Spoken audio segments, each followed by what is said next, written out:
very good evening to all of our viewers as we welcome you back to this Monday night program on Globespan 24/7. We want to thank you for being part of our audience tonight as we continue discussion on beautiful Guyana. The weather here, it's a bit dampy right now, but it's beautiful as usual. Guyana is always beautiful. We want to thank Nohar Singh for making this platform available, and of course, Devin Bisu, our technical specialist for broadcasting it live around the world. Tonight, we're having with us the Honorable Minister of Housing, Minister Collin Croal, but he's getting set up to come on stream in a couple of seconds. But we want to thank you guys for coming and to being part of our program tonight. Minister, are you hearing us? Oh, there's Minister. Good evening, everyone. Hi, Good evening, Mr. Croal. It's an honor to have you on the program tonight in the hot seat, and we look forward for a lively discussion tonight. Sure, that's all right. I do enjoy your program. We'll be happy to be able to share as much information as possible to all our listeners. Thank you, Minister, and of course to my co-host, Dr. Rose. Dr. Rose, welcome. Thank you, Charles, and again, welcome, Minister Croal. Minister, before we go on to housing, which is your portfolio, as we all know today, the Chief Justice ruled on the elections petition, and the petition was dismissed. After the dismissal, we saw a little protest on the streets, and we need to congratulate the police force for doing a marvelous job in cutting it in half and dispersing the protesters, a handful of them, but yet it could have brought him into Regent Street. So we want to thank the Commissioner of Police for bringing order to our city. Minister, before we talk about the opposition leader, his statement, what's the feeling in the PPP about the petition being dismissed? Well, there's absolutely no surprise in terms of this ruling. It is something we expected. The People's Progressive Party has always stood by the rule of law. And so certainly we felt strong going in, having led by our AG and the team, having presented the case, we were very assured about our presentation. And no doubt the Chief Justice ruling is pretty consistent and as to what has been happening, even from when you had the different sagas throughout the post-election, the recount period, and all those periods continues. But as you said, the PPP was confident, but like cricket, the game is not over until the final ball is bowled. And even though, as you said, the team from the PPP and the Elections Commission and so on, they did present a marvelous, their presentation was immaculate. And I think, as you rightly said, the Chief Justice, I guess, had no other choice but to rule and to dismiss the case. But the point we want to get at to, Minister, is it's kind of unbecoming now of Mr. Harman, who still have not recognized the government, but still he's the leader of the opposition. Today he presented a report from the leader of the opposition. So if the government is not legal, is the leader of opposition legal? I don't think it is. Well, before all that, let us first of all, we need to condemn the statement actually that was made by Mr. Harman today. And all of us, what we advocate is for respect for law and order. That is the norm of any democratic society. And when I listened to one of the statements today that alluded to that they cannot, the APNU, AFC cannot and will not be held responsible for the reaction. And of course, he's referring to saying that they were victimized, disenfranchised, marginalized, whichever adjective that you want to use. But what is of significance is the phrase that he also used to say, all options remain open. And then following the ruling, you saw what happened when the took over Regent Street, or attempted to not only attempt but threaten the business community, pulling down some of the stalls on the pavement and so forth. Those are the kind of behavior that we've been accustomed to from the PNC historically. And that is of importance because the reaction today, of course, they still have an avenue of appealing. That's the same system that is in place, and that's the same system that was utilized during the electoral period, post-elections last year. And so their behavior, immediate reaction upon the ruling does not augur well and bodes well of the behavior of the APNU AFC, and all must condemn their action today.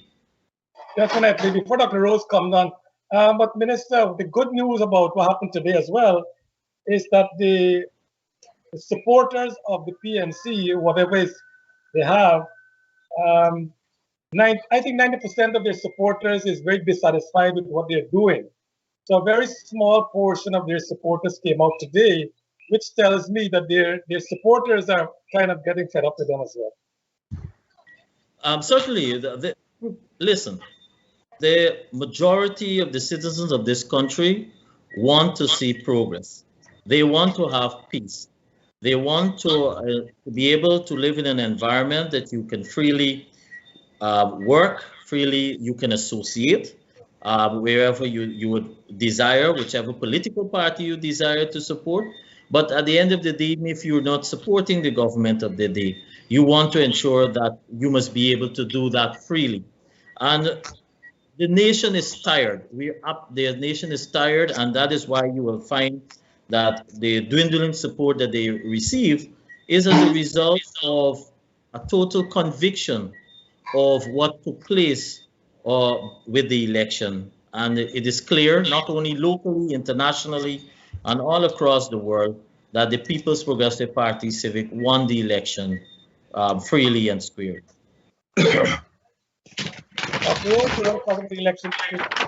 Minister Croal, I just want to ask you to give us a background of yourself. You're known in Guyana, I know this for a fact, in some areas, but not across the country. So can you tell us about a background of yourself? Oh, sure. Well, I've been a member of the People's Progressive Party Civic, the PPP from the age about 18. Also similarly from the Progressive Youth Organization. I'm actually a member of the Bel Air Prashant Nagar PPP group, which you will know is the same group from which both Dr. Chetty and Janet were from, and they lived in Bel Air. But apart from my politics, so I have been in the party for a long while, and as well as the youth arm. But apart from that too, I also worked in the ministry system. I worked mainly in the Ministry of Local Government and Regional Development for a period of time. I worked on an IDB funded project. Then I went off to did my master's in business administration at University Malayu, Kuala Lumpur. When I came back, I served for a while as Deputy Director of Administration at the Institute of Applied Science and Technology under Professor Narine. And after that, I was called to serve as Permanent Secretary. I served at the Ministry of firstly at the Attorney General Chambers Ministry of Legal Affairs, then Amerindian Affairs, then the Ministry of Local Government and Regional Development, that is at 2015. In the change in government of 2015, I served as the opposition member. I sat in Parliament with the geographical representative for Region Number 1, Barima Winey. And of course, here I am now as Minister of Housing and Water. I hope my introduction was not too long there. No, that's pretty good. That's pretty good. Now, Yeah, I was going to ask you the second question, but you said it already when you joined the PPP. That's okay. Now, in the last election, you know, it's always difficult for governments for opposition to defeat a government. Did you expect the PPP to win the last election, and why? Yes, certainly, and I said it a few nights ago on another program. When having gotten into as opposition, we didn't just sit back and continue to cry about it. We got into action. And this is where I want to certainly significantly identify the role that was played by our current General Secretary, Dr. Bara Jagdeo. And so as a party and as us as political activists, we believed in what we were doing. As opposition, we went to every single community. We went all across the country. We didn't wait until the no confidence motion or when there was just upon the dawn of the elections. Throughout the period, throughout our 5-year period, we are ongoing, we are continuously campaigning, bringing to the communities what the PPP stood for, telling the communities what the AP and UFC, what they were not doing, and to highlight what they could have done differently. And so that is why when we got to the period of the elections, it was very simple. Because we already did those groundwork. And you could have understood from the communities when you listen to the concerns of the communities, when they speak to you about the hardship that they were facing, when all those taxes immediately that was placed upon the various programs and the items, what it did was brought increased hardship, and at the same time, job opportunities were dwindling. So in the communities themselves across our country, whether it's on the coastline or the hinterland, in the area, for example, where many persons went off into the forestry and the mining sector, that took a complete dent, because mining in itself, you know, there are huge amount of persons who are gainfully employed in that industry. The mining industry suffered as a result of the taxation measures that were put in place with the implementation of the VAT on the heavy-duty machinery, for which is required for further expansion. So when you listen to all of those communities, what they cry from the communities is that they wanted a change back to the PPPC, and simply because of the consistent message we took to those communities. And that's why in our manifesto, we were able to provide a policy, a program of what we plan for our citizens once we get back into office. We got back into office, and we are now implementing that. Okay, now let me turn to housing. There's been a lot of persons who have over the years claimed prescriptive rights. Tell our listeners how long one has to occupy a house or a piece of land in order to gain prescriptive rights, and what law is there to support prescriptive rights in the country? But in the area of how prescriptive rights, we don't necessarily deal with that directly in housing. Okay. I'll come back to the prescriptive rights in terms of the period, but what happens in the area of housing is that there's an application process. You can do this online. You can do this formally through the filling out of the forms at our central ministry in Georgetown or the regional offices. And once that application is done, an interview is conducted. The information that is garnered will be you receive a letter, an acknowledgement letter that tells you, 1, the date for which you applied, 2, the interview date when the interview was conducted, and thirdly, the classification of the type of house lot for which you are eligible, and that is purely based on your income. And that is then uploaded, that information is then uploaded into our system, our LMS system on our database that can be accessed at any one of our regional housing office. And that is the only way of which you are able to benefit from a house lot because there is a number that is generated for persons, each a unique number. Where you have the issue now, which we can speak a little on, is in terms of the squatting, of where persons illegal or the informal settlers, there are different terms we can use, for where they occupy areas that or a space, a land space, for which is not under their ownership. And then in those cases, for communities, we also have a program. What we do is that we review that area, the future plans for that area. There is a policy where we can regularize informal settlers. And even from our system that we do at the ministry, they will have to go through that application process. Because as I said, there's a name and a number that is generated from our system. And so we have from time to time communities over the years, many years, where they can fall into decades, that when the only way to deal with it, rather than be able to, if we don't have future plans, is to regularize, which will mean going into the communities, consulting with those persons, encouraging them to apply in the formal way, engaging them if we have to survey the areas, some may have to shift. And that is how we deal with informal settlers. The legal aspect on the prescriptive rights, etc., that is dealt more from land registry and through the AG chambers. But that is how we deal with our housing program. So you can have from time to time, I know the opposition like to refer to, for example, the way how the matter was dealt with at Success. Remember last year, the issue of the Success? Yeah, that's right.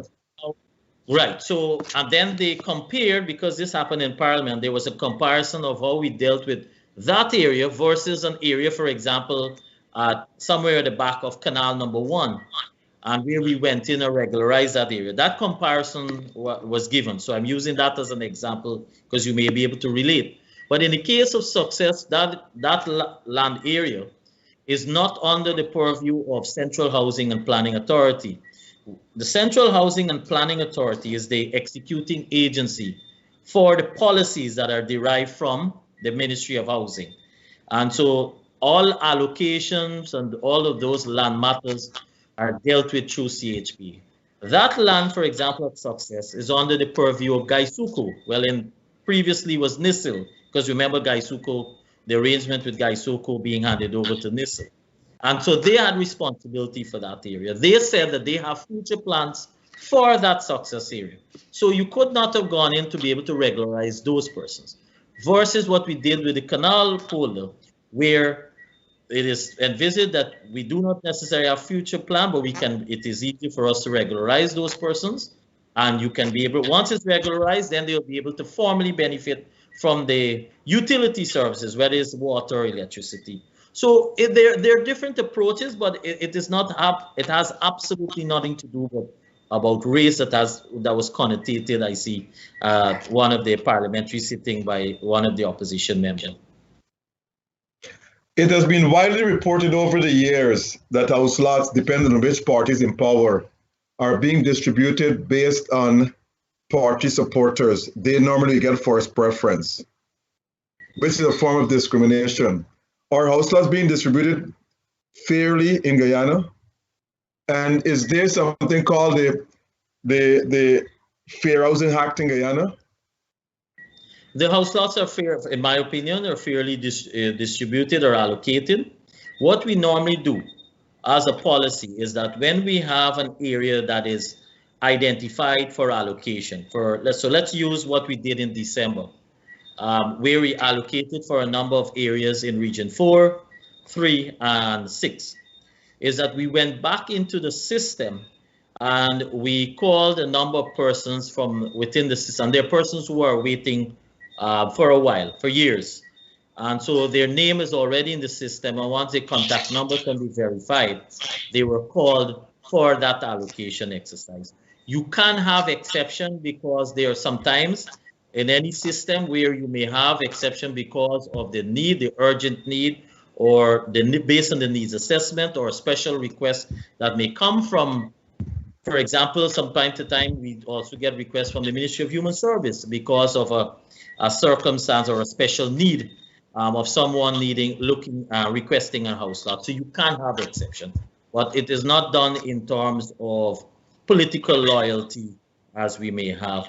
And so in terms of our implementation of our housing program is that our implementation, as I said, is done through the Central Housing and Planning Authority.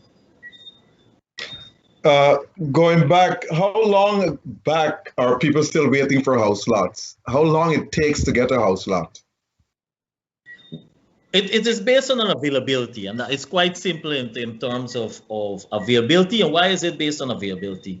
Because you also have to, once you have lands that become available for allocation, at a national level, we also have to match that with infrastructure. Because when we are allocating an area for housing development, there are other things, aspects that needs to be done. For example, if you look at the backdrop for me now, that would be an area that is identified for which subsequently you will have the surveying to be done, to be able to divide into lots. You have zoning, for example, to identify recreational facilities for other services, state services, police, or if you have for zoning for commercial or purposes. And so once that is done for every area, we have to also provide the road network, the drainage network, inclusive of the culverts. So because you can see the areas that we are developing for housing, I always say it is basically virgin land. These are lands that has zero infrastructure work prior to us taking over that space. Unlike where you have to do infrastructure work on the public works. So for those areas, it is costly because they have to put in the infrastructure works from scratch, from zero. And so in addition to the roads, drainage, the culverts, access bridges, we also, under our budgetary resources, put in place the water and electricity services in the area. So it's a complete package. So that is why it's costly. So our allocation has to match the resources that are available to be able to develop those things. And in our commitment to the people of Guyana, we have committed that over this 5 years, we will make available a minimum of 50,000 house lots in 5 years. And we are able to put that as a plan which will give you a minimum of 10,000 per year. Because as I said, the infrastructure is all the resources for the infrastructure for those areas.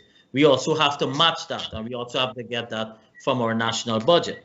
So for example, for 14 areas, new areas for which we have for this year on our budget that we have committed, we have signed to the tune of $13.9 billion Guyana dollars for works for 14 areas in those three regions that I identified. That is regions 3, 4, and 6, and that we already committed. In any government, prior PVP government, the last APNUEFC government, and now this is the largest allocation, budgetary allocation, or resources have been made available for housing program, for housing area in any single budgetary cycle. So it's very easy for us to go and say, yes, we can allocate even all 50,000 in 1 year. It makes no sense if we do not match that to be able to put in place, to have available the resources to put in place for the infrastructure work to develop those areas. Thank you. Charles? Minister, you mentioned classification based on person's income. They're awarded a house lot. Does that mean that in different development, there are different works done? There inferior work done in the low income area and superior work done in the other areas? Is that what I'm reading? No, what it means is where you zone in the location for the housing area. So for example, the high income will be placed in front because that gives you a preference and easier access. The low income, obviously, but the infrastructure work that is being done, it's equal across. Okay, okay. It's not separate. It's just your placement in the area. I got you. I'm glad you cleared that up. Minister, when a resident is awarded a house lot, when is the title passed to the owner? When a resident complete the payment on their house lot, they then sign what is called a sales agreement and another document that signals their interest for us to process that title. So for a title it can take months because of the system, the legal system that it has to go through for processing. But where you have complaints, and so I'm glad that you're bringing these up because these are matters that we are confronted with every day. So you may have complaints coming from persons that they are waiting for years to have their titles processed. In some areas, what you have, which we are addressing in an aggressive way, is that, for example, let's use an area that was regularized.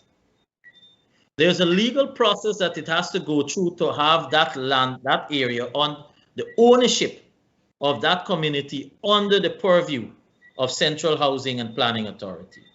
Or, in some cases, what we found is that allocations were made for a particular area, but even when you look at the ownership, it is not under the Central Housing and Planning Authority.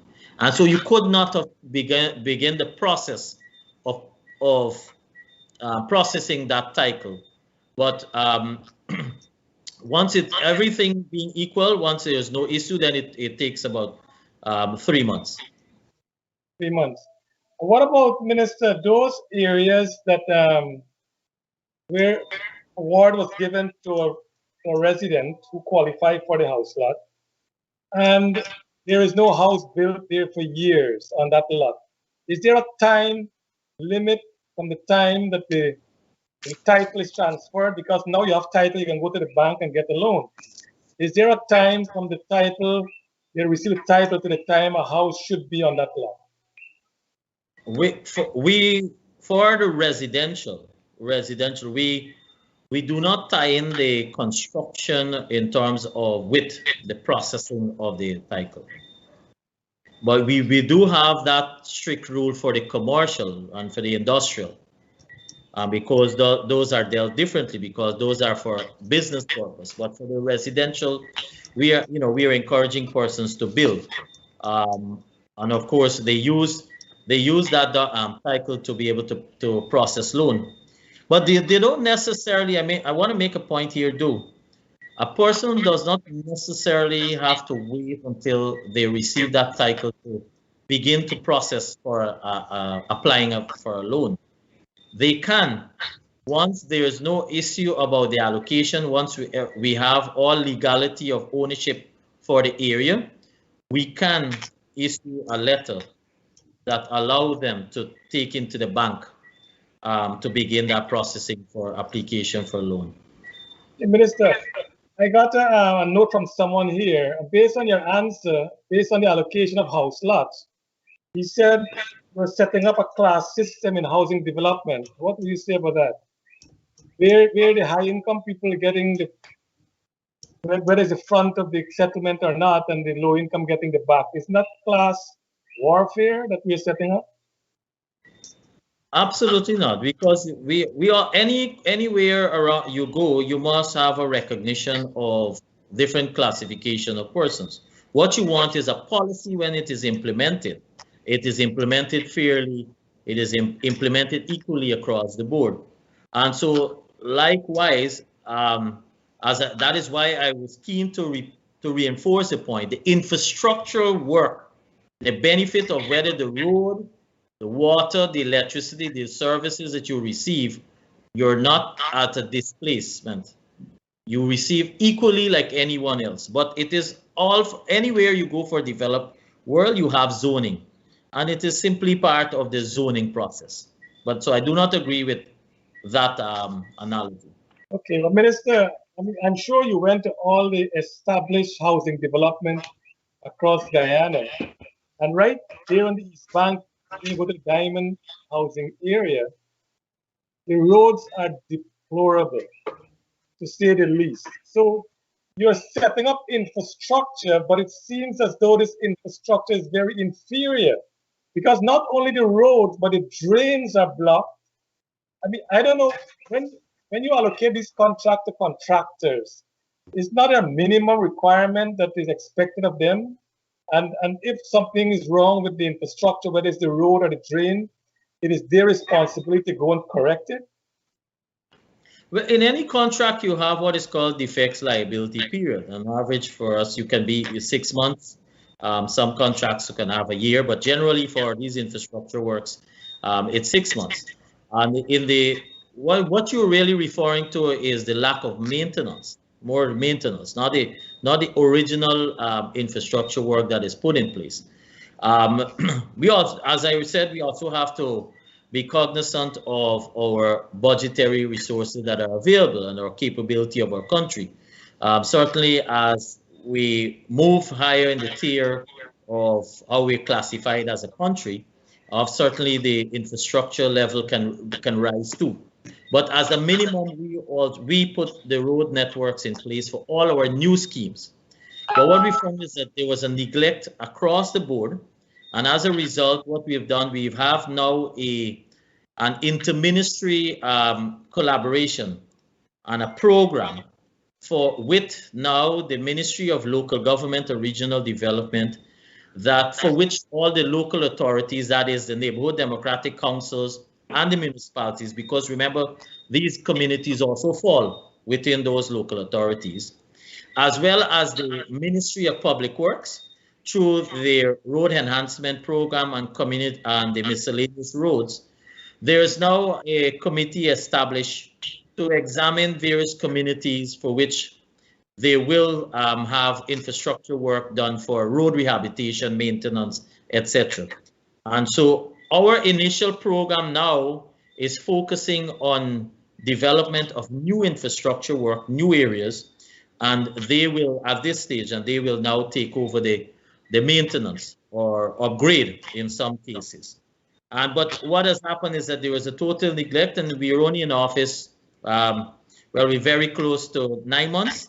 There's a lot of catching up to do, but already you can see, if you follow, the social media, you can, or for those ministries, including Ministry of Housing and Water, you can see there's been a lot of responses to some of these neglected areas or streets. Minister, and you raise a very valid point there, but what I don't hear you addressing is that the residents themselves is also contributing to the deterioration of the infrastructure. So you have a road that can carry a truck of 8 tons and you're taking a truck with 15 tons. The road cannot carry that weight. And I know you're too young to know, in Linden, when it was Denver, you cannot drive a heavy vehicle within Linden itself. When they nationalized the bauxite company, you could drive anywhere, all the roads were broken up. So there seems to be, we don't have an appreciation of what we have, so we just break it up. And no one is, and as we speak tonight, Minister, I know this is not under your jurisdiction, but Corby's Road. Right now, the tractors, I'm getting video of it, I'm sure the government is seeing it. These guys the whole road is mud in the quarantine. That is bad for the person who walks the road. It's bad for vehicles. It's bad for everybody. But because it seems to be a PEP support base, apparently no one is willing to take a firm stand on it. It is really, really a bad thing. So it's the government, it's the people, and everyone is involved in this thing. And there seems to be no law and order. Everyone has the role to play. I don't think, I certainly don't support the notion that is because of the PVP area, because the issue of community roads, even in garbage disposal, they're having the issue because you have various sizes of trucks, those garbage trucks that goes through the community. Some of them are too big for some of the community roads, the small community roads. So it's an issue, it's an ongoing issue, even from the Ministry of Public Works. The Minister of Public Works has had that issue again with the recent breakage of the bridge at Letem, well, at Piaro. That is to examine putting weight limits on some of the roads. Yeah. So those are some of the activities that you can implement. And certainly it's the same for the community roads, because obviously those sand trucks, those 15-ton sand trucks, they're pretty heavy. There's a lot of weight. And so that's why sometimes in the initial phase when we're developing areas, we put the base surface, allow those trucks to traverse initially, and then we put on the additional bitumen that is required on the final stage. But yes, everyone has a role to play to ensure that the community is kept in a particular manner. This is not only a government implementation, but on the other side, we also have to look at the bread and butter issue of individuals who want to have construction done within some of those communities, because you'll have additional costs. Therefore, because what you will take on one truck, you obviously have to reduce that to 2 trucks because of the weight. But in some communities, what they've done, the local authorities have put barriers to prevent some of those trucks and the camper trucks from passing into those streets. So those are activities that can be done at the local level, the local authority level, for which all of these areas fall under. But we all have a responsibility. Before the rules come on, yeah. Just curious, if someone is earning $100,000 now, and they're allocated a land at the back of the development area, and in a few years from now, their income goes up to $300,000. Are they now given a lot in front? What happened then? You said that they were already, once they're allocated already, or you mean if their circumstance change while they're waiting for an allocation? No. After the allocation, a couple of years after, they now come from that low income to high income. What happened then? But they're already allocated, so, and they've already built. Obviously, they have to continue. They can spend all of that disposable income on having a home that to their comfort level. And this whole notion about community development, let me give you an example of what is happening. Because of our program now with redesigning many of the areas for accessibility. Let's use the very East Bank. At the back of whether it's Herstelling, whether it's Little Diamond, Perseverance. So once you go eastward off the main road, there was a period of time when that portion at the back, you obviously consider that at the back of of nowhere. Now that can actually become prime area because of the access road that we've just built that connects you from Great Diamond 6th Street, that will take you all the way to Eccles. Well, now you're doing the 4-lane. I will speak of that differently. But you have that connectivity that cross you at Mocha, and then you move onwards from Providence. That can now become front of those areas. So it's a matter of different stages. As time go by, we're looking to put more road network in many of those areas. So what was considered a back then is now actually considered a front, because that's the prime area. So the table turned, the front is up from the back. So it's an advantage to them too. Yeah. Dr. Rose? Minister Croal, environment is something that everyone has in mind these days. And is there, when a house lot is given, is there space allotted for at least a percentage of green space? In New York, yes. I think it's about 30% is allotted for that. In Guyana, what's the percentage?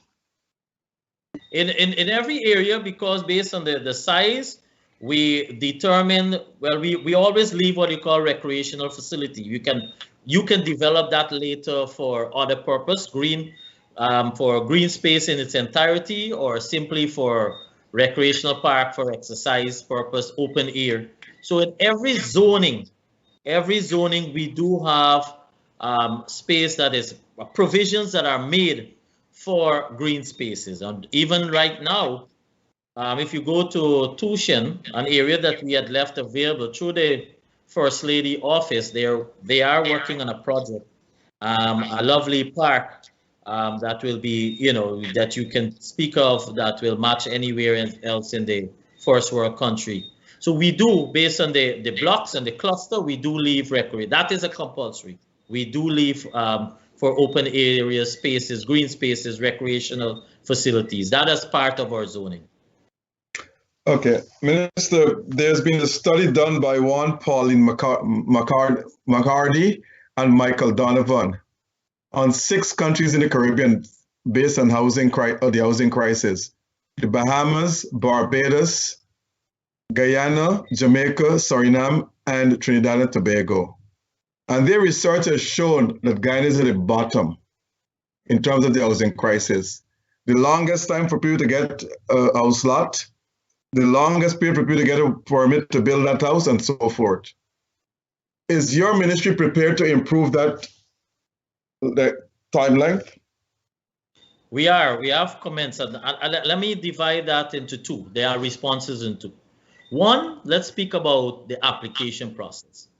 And so when we got into office in August, the system, and I'm using the database, it showed that there were 70,000 active applicants waiting to be allocated. So these are persons who came in, applied, went through the process of being interviewed and issued an acknowledgement letter, and is in our database to be allocated. That's 70,000 as of August. When we came in, we committed as part of our manifesto commitment, for which we are committed to and we will deliver on, that we will allocate 50,000 house lots over this 5-year period. That is in our first term in office. There will come a time after this that we'll have to reassess in terms of the housing needs and the housing requirements, and in terms of probably even the policies. But at this point in time, we are responding to that need. And there's a need, and there's a large need, and there are persons who are waiting for years, for which we attempt to address. That is one aspect. Then there's another aspect about permission, so forth. Now, for residential, those permits for construction, that is done purely at the level of the local authority, the NDC level.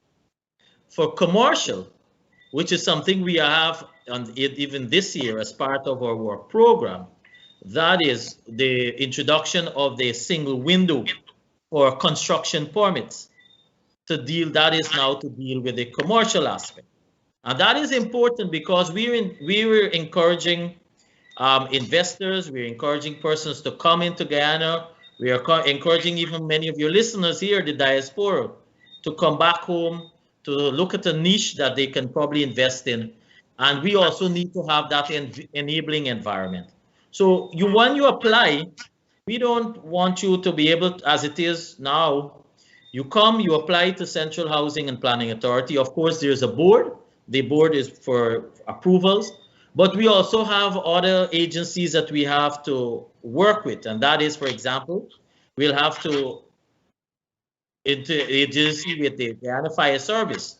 We have with the respective NDC, as I said, or the municipality, the EPA.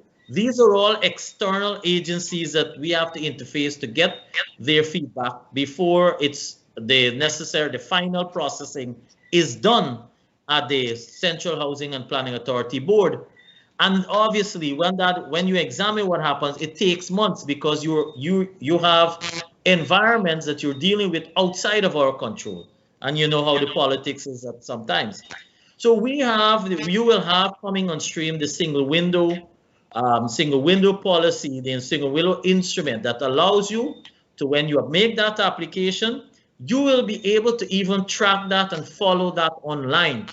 And so we'll have the necessary legislations too to enforce that, so that the agencies that still will have to give their necessary no objection or their comments, they will have specific bounded timeline for which they must respond to.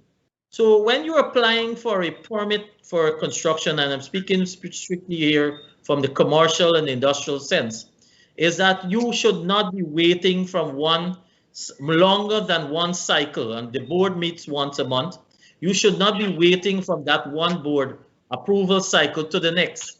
That is what we want to introduce, and that is a commitment we're giving to introduce that single window. And that is important too, because it's when you speak about the ease of doing business, and you also have another aspect at the Ministry of Business for where the deeds registry and so forth fall under, and they have a similar program. These are the sort of thing when investors come here that they don't want to be able, they don't need to be able to run from different agencies to get a response. They need a one-stop agency they go to for their request, for their permit, and it is dealt with in a timely manner. And that is what we're committed to. Thank you, We'll Minister. have to go for a break now, I think. When we come back, Minister, we'll continue discussion. You've been Sure. very great in your answers to us this evening. I'm sure our audience like what you're saying. So don't go nowhere. We'll be back in 1 minute. Thank you.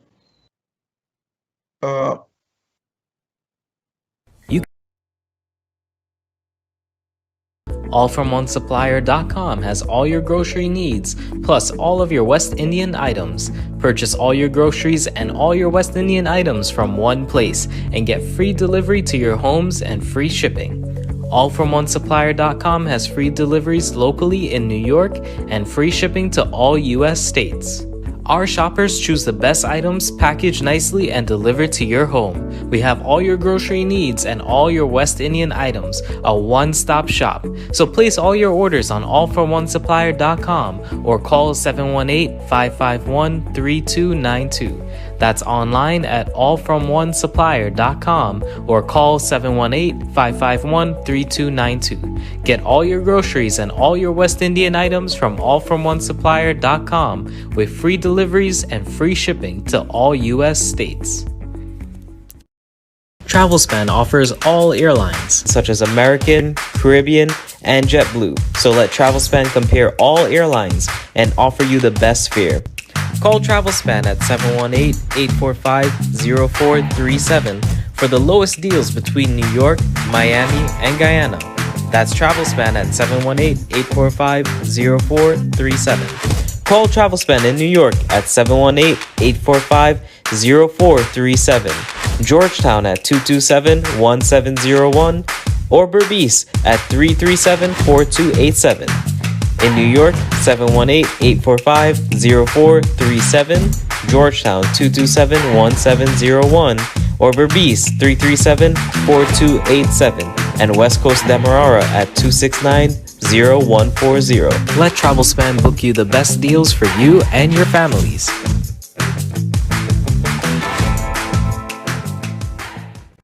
Globespan 24/7 continues its efforts to serve the communities. The platform provides for all sides to air their views and discuss solutions. Viewers in Guyana and across the world are participating in these discussions. Globespan's platform offers Guyanese an opportunity to express their concerns and discuss solutions in the political realm, thereby addressing the polarized situation.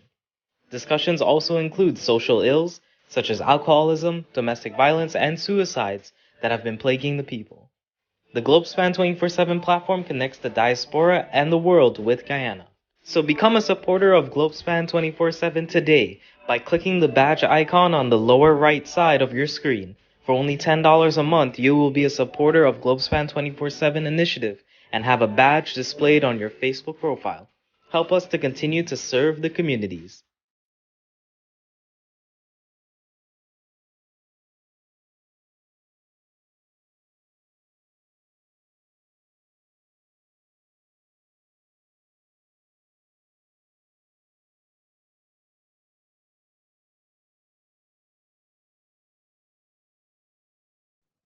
Welcome back to our audience. We want to thank you for staying on with us, and of course, we want to thank you for supporting Globespan. Thank you for those who have contributed to the program, and we look forward to more of you contributing to the program. Minister, thank you for staying with us. Minister, given the location by region, how many areas so far has been allocated house lots in housing development? Well, I can give you. Well, let me start with the most recent. We were about 2 weeks ago. We were in Essequibo. We have this year on stream 700 for Essequibo. We did 350 for an area call on the naming, and we have another 250 that will be for the community of charity. But in this year, we made an allocation of about 3,600 at the end of last year. And these were in Region 3 for new areas that included, for example, Plantation, Edinburgh, Anna Katrina, CI, Cornelia Ida, Stoutville, Metamersor. And then on Region 4, on the East Bank, for example, at the areas like Little Diamond, Great Diamond, another continuation at an area that we call Plantation Prospect. Then on the East Coast, LBI, Plantation, Annandale, Mont Repose, Vigilance, Bladen Hall, Strathspey, as well as a community in Cummins Lodge called Cummins Lodge 1767, 1768. Then in Region 6, we also have number 75, number 79 Village, Williamsburg, Hampshire, Ordnance, Fortlands, and so those are the areas that we completed some allocation from December flowing into this year. There are going to be others this year as we're working on those areas, and certainly as part of our 10,000 commitment in this year. As the year go by, you will hear more announcements. So what is the new housing development identified this year? Pardon me, I didn't get that. This year, what area has identified to be developed during this year? Those are already developed, right? I just mentioned. The areas that I announced 2 minutes ago are areas for which we allocated. The infrastructure work are ongoing. Oh, okay. Those are the infrastructure work that we announced back in February.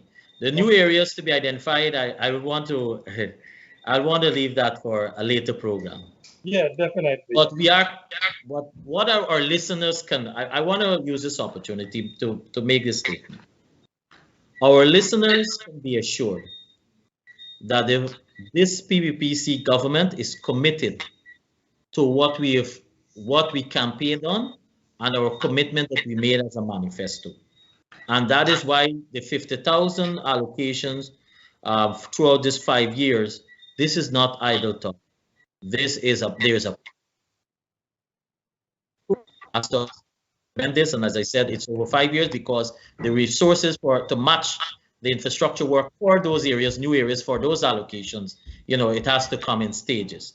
And that is why we're presenting a program, and we can be able to, when we come back at 2025 to assess the housing sector, we'll be able to see the commitment I'm giving now, whether we keep that or not.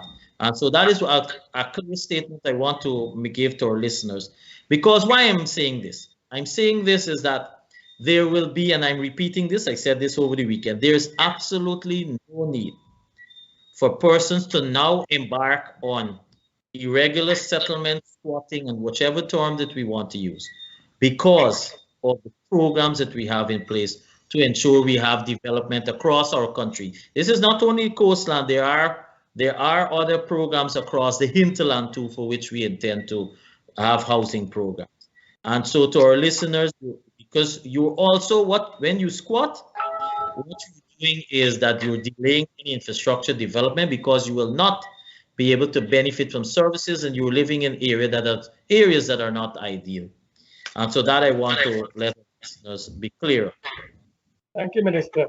Minister, in your ministry, in your professional opinion, how many house lots Guyanese need at this time to be self-sufficient in housing? How many more house lots you think we need to give out? I mean, knowing that population is growing and young people with children growing up out there in a couple of years from now. But for now, how many house lots you think will be sufficient to take care of the needs of the people? And this is my honest view. Based on what I see happen when we have an allocation exercise and when we go back into the system and you call persons And even some of the persons who said to you that they're waiting decades, many of them, when we check the records, they were actually called at one point or the other. But because of the area for which they have been allocated, they have turned down that offer, because remember, it's an offer. And so not because you've turned down an offer means that we take you out of our system. So for some of those persons, they have been, an area has been allocated to them, available to them, but they didn't take up those offers. So in my opinion, yes, we need all 50,000 now, but there must be a reassessment in a few years as to how, and that is why I say as a store housing policy, because we'll have to raise the barrier at some point in time, because you have to also assess fairly of those persons who may be getting those house lots and they don't necessarily build.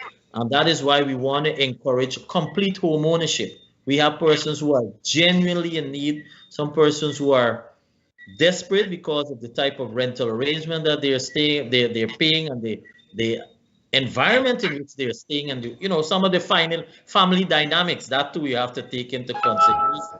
So this is something we want to encourage. That is why we must have a reassessment in a few years, certainly.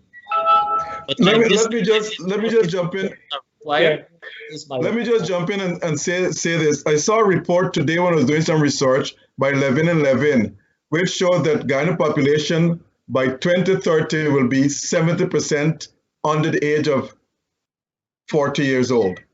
And Guyana will need by 2030 125,000 houses in order to accommodate that population. So 50,000 in 5 years, I guess the next 5 years you all might have to increase that amount. Well, in that time too, you also want to examine if the type of housing that we may also have as an option, because for many of your listeners who are there from the diaspora, which you're familiar with in terms of condominium, because with the advent of the oil and gas, you will also have some persons, some of the same younger professionals who probably in their increasing their level of income or disposable income can be able to have different options, not necessarily to have that own single. We as Guyanese like that little space, that single ownership and space, but we also have to examine condominiums too, what they can bring to in terms of when you're examining space, because space will also be an issue. Never mind, you will have as an ongoing opening of new lands as a result of those road networks that are coming on stream, whether it's the new bypass from Ogle, well, eventually all the way to Tamiri, or the new opening from West Bank to Parika, or even in the case of Quarantine, from Kanji going all the way up. Where is it? I think it's 55, 56, somewhere that side. 59 village. 59. So if the opening of those in the road network, that too will bring opportunity for other land use. Of course, we're competing too with other users of land, right? But certainly there will be an ongoing process. But Region 4 itself, there will be a point in time we will have to examine the saturation point for Region 4. But I think it's an ongoing process. I know, yes, I understand the studies, but I also strongly believe you'll have to, reassess where we're at. There's always the growing population. We're encouraging persons to stay here, and we're encouraging growth, because I'm of the firm view that to have the development that we want at the pace, we also need increased numbers here as a population. I mean, of course, sometimes persons don't, understand the correlation, but we need that level of the labor force to have that level of implementation of the infrastructure work that we're looking for. If not, the cost of labor will go up, and so certainly we need to have that balancing. And sorry, go on, Doc. Now, Minister Croal, I want to turn to building codes. Guyana has a national building code, but as you know, construction projects that could impact, public and personal safety require strict building codes. in areas of structural, electrical, plumbing, and mechanical. Are these building codes being enforced? As far as I know, yes, but what you have and what I found in the case of central housing is whereby sometimes you have persons who, without waiting for the necessary approval process, went ahead, and then they're coming as a backdoor means, because obviously to get their legality then applying. But yes, as far there's an agency, you also have the Bureau of Standards too that plays a role. And we too are a central housing and planning authority in terms of our permits, yes. But in the area of the local authorities, some enforcements too can also is desired, because they too need to have a little stronger enforcement in terms of the NDCs and municipalities, because they have a permit process. They have environmental officers who are involved in the approval process. And so certainly all of us are our keepers, our brothers and sister keepers. And so if we find their delinquency in the system, then we need to report it. A 2017 report shows that Guyana's national building codes are not fully in effect, and that contractors are not being regulated because there are not enough building inspectors, and that some are in the habit of taking bribes to pass substandard work. Has this been any experience of yours, and what do you intend to do to stamp this out or to get enough inspectors? Well, this is an area that does not fall under my purview. But what I can give you an example of is in the case of where you do have cases of persons trying to get our officers with the system to be able to deliver a report. Because remember, for persons who are applying, they also have to, our staff go out to do the investigation and they prepare a report. So you will have persons in the system who are trying to compromise staff to produce a report that is favorable to them, but not necessarily that is following the guidelines. But once we find that happens, then we deal with it. But since I'm working here at the ministry, I've not had a case of whereby the staff compromise themselves. But certainly we have reported of individuals trying to compromise them, certainly. Charles? Yeah, Minister, you have identified many areas for development. But my concern is, as you also know, I think the government wants to develop the interior as well, interior of Guyana. My problem, Minister, is that if these house lots are allocated along the coast right now, and based on what you're telling us, it seems to me that most of the allocation is along this strip of land from Charity to Crabwood Creek. What happened when the interior is open and these people already have their home built in these areas? How will they move to the interior locations to take up, opportunities there? But let me explain the house lot program though in terms of hinterland versus the coastland. The central areas of the regions, for example, let's start by for Region 1. In fact, there we have a housing program in Mabruma, and we'll be having a similar one in an area called Ornak in Port Kaitumo. That is distinct from the hinterland program, which I'll speak about, where Region 2 has a coastland. And let's go to Region 7. We also have a housing program at the Bartica community. In fact, I was there a couple of weeks ago. We have an existing scheme at the 4 miles and 5 miles range in Bartica. So that's Region 7. Then in Region 8, we are actually looking for land to do a similar program in the Madhya community. Region 9, we have ongoing housing areas in Tapachinga, in the Letem zone, that cluster. So there are housing programs through the land allocation system for some of the hinterland. There's another aspect, because this is, for some areas, this is now the Amerindian villages now. where they too are asking for a housing program for the villages. We do have another aspect that whereby it is the houses are built, and this is from a different program. And so, for example, there was previously under the last PPP government a program funded through the Inter-American Development Bank, through the IDB, for a hinterland housing program where we constructed the houses, and these were done in regions 1, regions 9, and some in 7, where we constructed the houses and for the communities based on a needs assessment. Those houses were built, but they're done separately. The program is done separately for the coastline. Now, for persons who have benefited from our housing program and they've benefited from an allocation, then you can't necessarily double dip. But if you're living in the hinterland and you're outside of our housing program, there's nothing to prevent somebody from the hinterland to apply for a house lot allocation on the coastline because they have not been. I know what you're saying. I'm not getting at that. I'm saying that when the interior of Guyana is open, yes, it will be difficult to get the people who are living on the coast now, who now have their home, they have a loan, they build their home here. Now their skills might be needed in interior of Guyana when those places open up.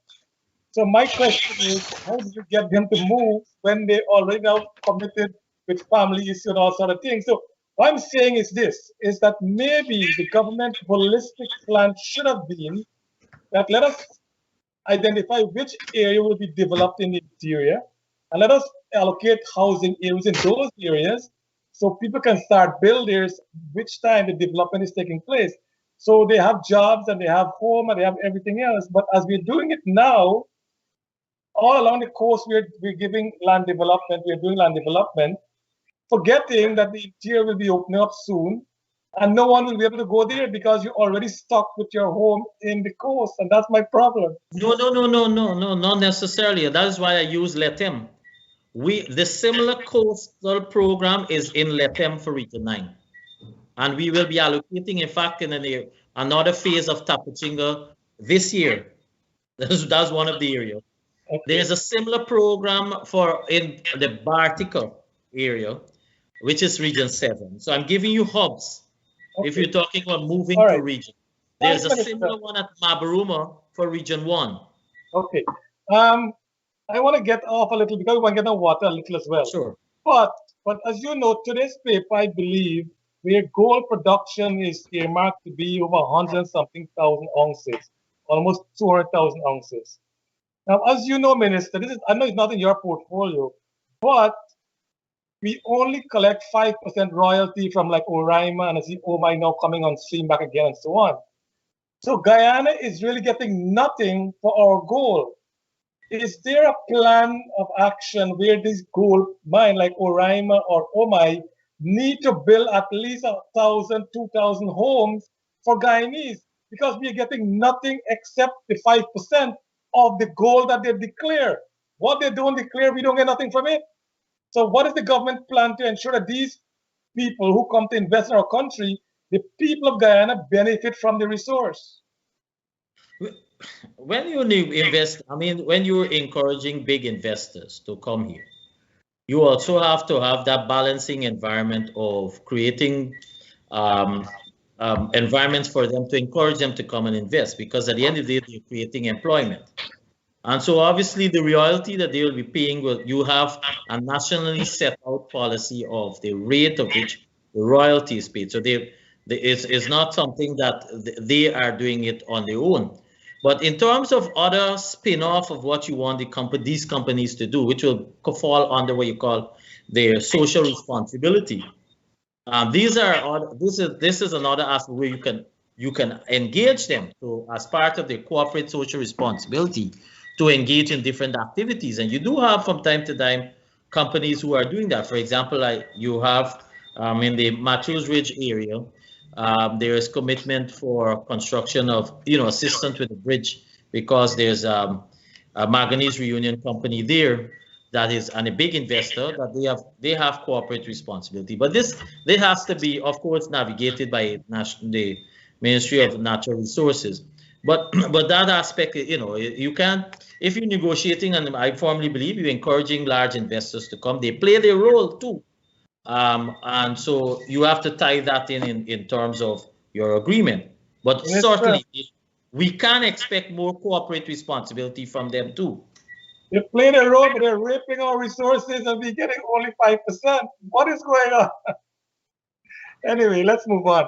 Doc, let's talk about water. Minister, I know we had your colleague minister, your junior minister, Minister Rodriguez, and she was eloquent in her presentation, as I'm sure you'd have known. Water. Yes. There seems to be a problem with water getting to homes still. And I did mention to Minister, we had one of our colleagues in the US, a guy named Zim. He's an engineer. And he was talking about some of these little things that can be done to increase the flow of water into the homes. What is the ministry doing to ensure that the water, the pressure of the water get into the homes so that the residents can have their free flow of water and safe water supply? Well, let's deal with some of the nuances first, because you also have a great percentage of losses through what we call NRW, non-revenue water. So we immediately, that is what, as part of GWI's 5-year plan, and they have a 2021-2025 5-year plan that they're working with, and that is to improve the water sector. And maybe I'll just spend a few minutes to do this. Now, you have a lot of losses, and we also have losses as well as consumption for which is not recorded. And so when you have that, you also can have affection in the system in terms of the level of service that is produced. But let's deal with Georgetown. In order to increase the level of pressure for Georgetown, they can. But we now have to, which we are doing, we have to change the old pipe network, the main pipe network that we have. For example, they run along the Church Street. There's another by Coffee Square that goes all the way to Cemetery Road. But there's another along Vissinger Road. Those pipe networks they're expensive, but they have to be changed. And that is part of our plan, because you can increase the pressure, but you will have leakage and burst along the way. And that is what is affecting Georgetown in general. We have some systems whereby some systems are affected. Sometimes persons say they're not getting water. When we examine, our systems are also tied in with the electrical system. So our pumps, when the electricity go down, some of the pumps, they go down at the same time. That has been one area for which we are affected. And then of course, we are also putting more meter into the system, because I always believe if you have, whether you're paying or not, but once you have it measured and captured, then you will have that level of responsibility in terms of its usage. But we understand this, and we're investing much more over the next few years, because another complaint has been the quality of the water. I mean, when you travel here, you'll tell me the color of the water and so forth. And so we are putting in some more plants, the purification plants. It will cost a lot of money. In fact, it will cost a total about $99 million to move our treated water from 52% to 90%. Now, we are committed to that by 2025. To move, and that is the Millennium Goal too. The Millennium Goal has set it at 90%. We're only delivering water, treated water, at 52%. So what else is happening? Commencing from next year, we have funding that is coming on stream through the CDB to commence those treatment plants. And so the state is looking at funding for about another $75 million to be able to complete from the entire coastline, to bring your level of water quality, the quality of the water, to a level that you don't wash the clothes and you see that red stain or that you get that complete. So yes, we understand that some of the complaints that have been happening in terms of GWI. We have reassessed what is happening. Quite frankly, injection of resources has to go into GWI. And because of the plan that has been prepared and produced, we have acceptance at the governmental level. And as I said, as an incremental stage, we will be implementing to improve the level of service. So what I want to assure our listeners, for Georgetown especially, because many of the persons who come here and they have families and they post now, we are going to be changing those old pipe networks. They're costly, but we also at the same time will be drilling, because this is another reason for the level of the pressure that you're getting, the level of water. More wells are required in the system, because what you're doing, there are more households that are opening up, more houses are being built. So what you're doing, you're pulling from that one system, obviously the pressure will drop. So we have more wells that will be drilled across over the next few years, that will allow us to interconnect. And certainly, I know you want your pressure at wherever you live to be at that first floor, a minimum. So we want to thank. We will take a short break. When we come back, we'll continue discussion of water. Thank Sure. you. All From One Supplier is pleased to announce its online shipping for West Indian and American groceries. Order online at allfromonesupplier.com and with free shipping and deliveries to any part of the United States.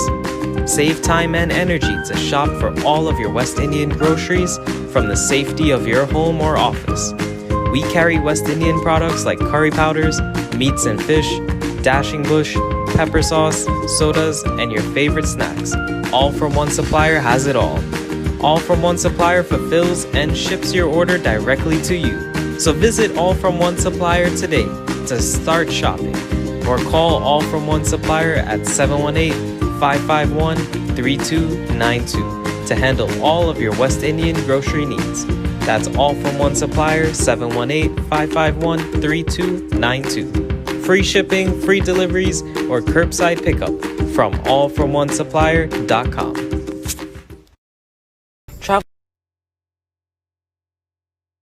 Shop online and deliver to Travelspan to handle all of your shipping to Guyana and Trinidad. Travelspan brings 26 years of experience in the travel business. Travelspan will clear your items and have it available at any of our offices in Guyana or Trinidad. So go online and purchase your item, then let Travelspan handle all the shipping. Shop and ship made easy with Travelspan, with offices in New York, Georgetown, Berbice, West Coast Demerara, and Trinidad. Travelspan, serving you with your airlines and shipping needs. Call in New York 718-845-0437, and in Guyana call 227-1701. That's in New York 718-845-0437, and in Guyana 227-1701. And in Trinidad call 672-2060. That's 672-2060. Welcome back to our listeners at Globespan. Now, Minister Croal, I want to ask you some quick questions. I was told that black tanks in Georgetown came in the late 70s, early 80s, because the water pressure had to be turned down at a lower rate. If it had maintained the same rate, the pipes would have exploded, as you said. So if you are going to replace those pipes, this means that the black tanks will be gone. But I don't want to buy into that, because black tanks is all over the country, up the quarantine where I'm from. We have to have black tanks as well. We can never get the pressure up.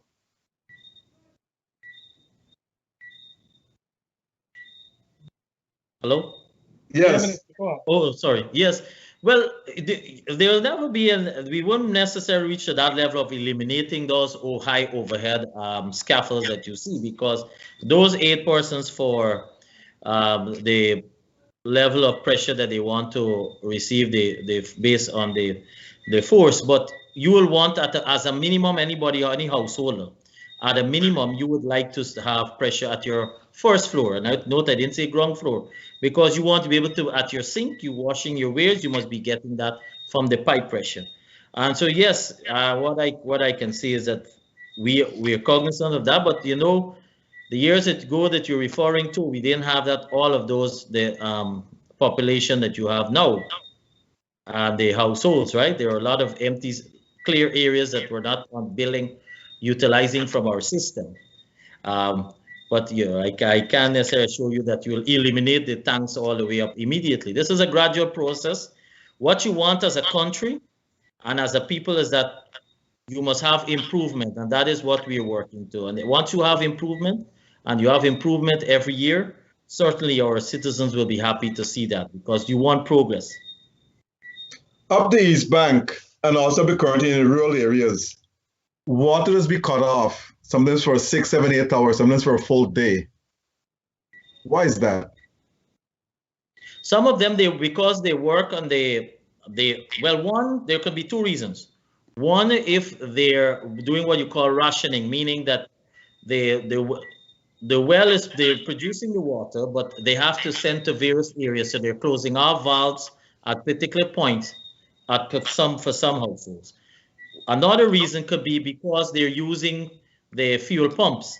So once you're using fuel pumps, then you'll have to have period of downtime for resting or period for changeover.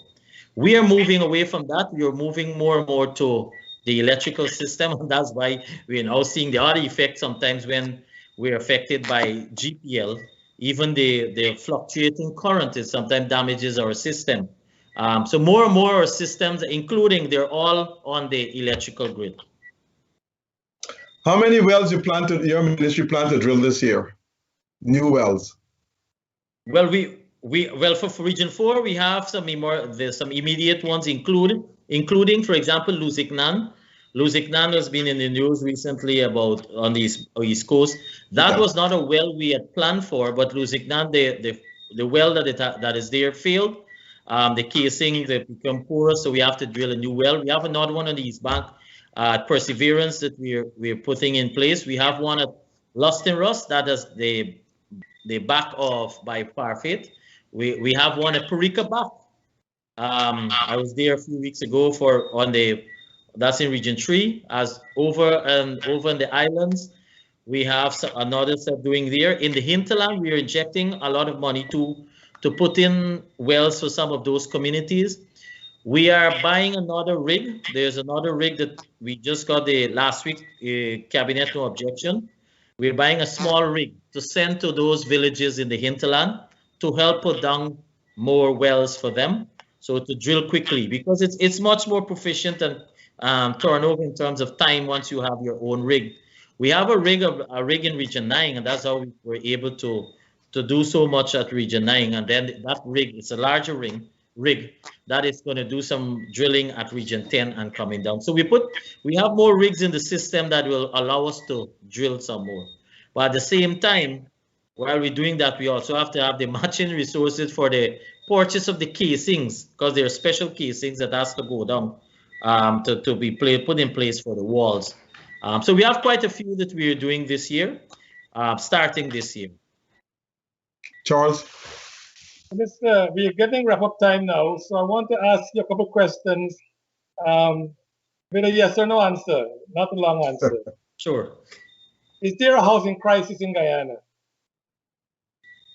I would say there's a need. I wouldn't say crisis. Can it be fixed?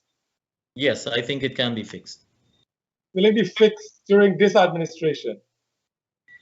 I would say that we will go a far way by the time this first term. And will you be responsible for fixing it? Well, I would want to think I'll be there to be able to come back to you to praise the hardworking staff of the ministry. This is a hard question. If it's not fixed, will you resign? That is why I'm giving you per term, and we will deliver and committed to what we bring into the population. What we've said we will do. Yes. Minister, you've been very, I can't say enough, but you, like your colleague Minister Rodriguez, you have given us some candid answers of the housing and water sector in Guyana. We know there's a lot to be done, and if any reasonable person look at what the PP has done from August to now, I think there is great hope that the housing sector and the water sector you and Minister Rodriguez will rise to the challenge and give to the Guyanese people what they truly deserve. That is good housing and a good quality, steady flow of water. So, Minister, we want to A wish quick question for you, Minister. A quick question for you. Sure. During the campaign, President Ali announced 50,000 new homes in 5 years, 10,000 a year. That's our pressure on you to deliver? No, when I've reviewed our plan that we have, no pressure. We will be able to deliver. Okay.